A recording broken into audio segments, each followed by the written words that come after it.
Hi everybody, this is Yosarin from phones.Com, and this here is not a phone. This is the new Samsung Galaxy Tab S, the 10.5-inch version. Like I said a couple of weeks ago, I am going to be expanding the site and doing more than just phone reviews, so you will see tablet reviews from me, smartwatches, smart devices, and all things mobile. So this is going to be my first tablet review, and I'm going to give you the unboxing right now. So like I said, this is the Samsung Galaxy S Tab 10.5-inch version. This is the titanium bronze color, and this is the 32 gig version. Apparently, at least in the US, the 32 gig version is only available at Best Buy. Samsung's site doesn't even have it. Why, I am not too sure, but that's how they did it. You can see on the back of the box some of the specs. This does have a octa-core processor. This is one of the Exynos 5 processors, so it has a big small setup, so when it doesn't need to use a lot of power, it switches to the 1.3 gigahertz quad-core processor, but when it needs the extra boost, it switches to the 1.9 gigahertz quad-core processor. This does have 3 gigs of RAM, and it has a huge Super AMOLED display. So we're going to take a look at the device right now.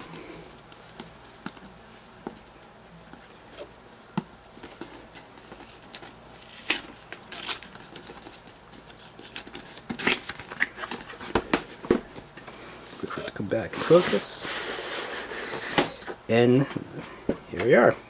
This is the Galaxy Tab. Now it measures in at about 6.6 millimeters thin, so that's an incredibly thin device.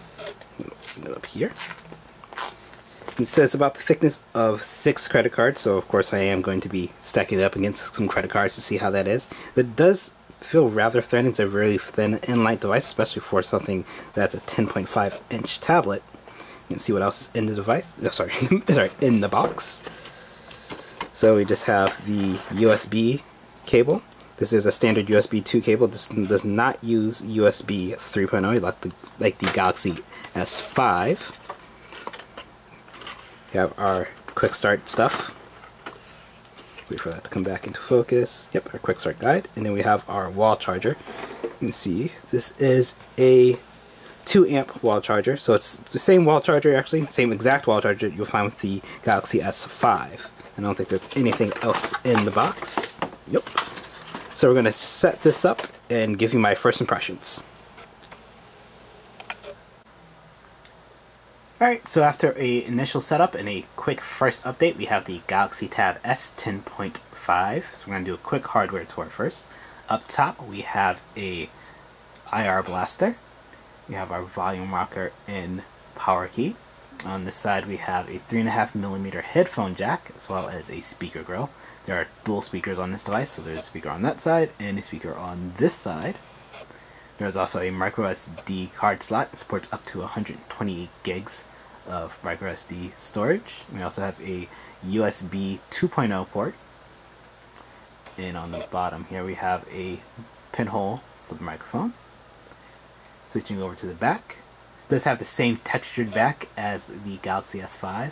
On top here we have a 8 megapixel autofocus camera with a single LED flash. No heart rate monitor or anything like that, which is good to see on a tablet, because I honestly don't see why you need it on a phone either, but it's there. Right here we have these 2 holes are for the accessories. If you have the book cover and the simple cover, they snap into place right here, and from what I've heard, they're pretty secure. I haven't picked up one yet. I will see if I can grab one to test that out, but from what I heard there, it does lock in pretty tight, though it does take a little bit of pressure. Along the top bezel we have a 2.1 megapixel fixed focus camera, and on the bottom here we have a home button flanked by a multitasking button and the back button. The home button also acts as a fingerprint sensor, much like on the Galaxy S5, so you can use it to unlock your tablet. If you want to have multiple users, each user can actually set their fingerprint to unlock the tablet to their own personal profiles. I think that's pretty cool. Not too sure how many profiles it supports. I think it's between 7 and 8. Well, there's nothing between 7 and 8, but it's either 7 or 8. So that I'm going to have to see. But you can have multiple users, and each one can have it set to unlock to their personal fingerprint, which is pretty awesome. But one of the main awesome parts about this device is its display. This has a 10.5-inch display, and it is a Super AMOLED display. So this is a very big Super AMOLED display, and it's at a resolution of 2650 by 1600, so that makes it a WQHD display. It looks really nice. I'm not quite sure if the video is actually going to do it justice. It is a really nice looking display. I'm going to be playing around with it more, but just the initial setting so far makes it look really nice. With the Galaxy S5, if you play around with the settings, you actually make it a little bit nicer. So I'm going to play around with that and see what we can do. But so far, like I said, it looks really nice. It has a pixel density of 289 pixels per inch. So that puts it in, well, above the iPad Air in the pixel density area. This is also a lot thinner than the iPad Air. If you remember when they did the Galaxy Pro series, the Galaxy Tab Pro series, they did the commercial going against Apple where they had the pencil. Now Apple did that pencil commercial, and they said how thin the iPad Air was, and the Galaxy Tab Pro 10.1 was just a little bit thinner. The Air is 7.6 millimeters or 7.5 millimeters. Yeah, 7.5 millimeters thin, and the Galaxy Tab Pro is 7.3 millimeters. This one is 6.6 millimeters, so this makes the Galaxy Tab Pro look a little bit porky. So that's a really good, really huge feat they're able to accomplish by using a AMOLED display, because the AMOLED display is a thinner display, so it makes a thinner device. So thanks to the fact that this does have an AMOLED display, Super AMOLED display, it not only has a gorgeous display, but it's also quite thin. It says about the thickness of 6 credit cards, so I will be taking a few pictures like that, seeing if it really is as thick as 6 credit cards. But at this point, I honestly would say I wouldn't not believe it. It is a very, very thin, very light tablet. I do like how it feels in the hand. It's not too strenuous to hold in one hand, even for a huge tablet. This is running Android 4.4.2 not Jelly Bean, KitKat. So the latest version of Android available right now. It does have Samsung's UI over it, magazine UI.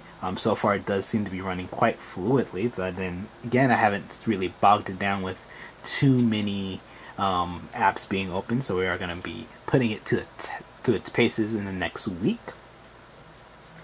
Some of the cool software on this, you do get Paper Garden, which is their own like magazine app.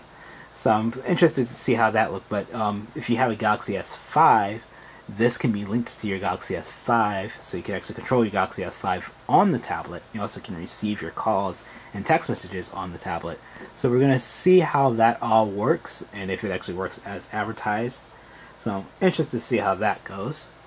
So this has been my first impressions and unboxing of the Galaxy Tab S 10.5.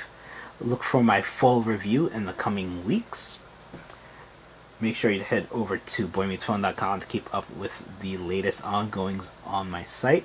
And also check me out on Facebook, Twitter, Instagram, and I'm also on Google+. So I'm going to have the links in the description below, so make sure to check that out.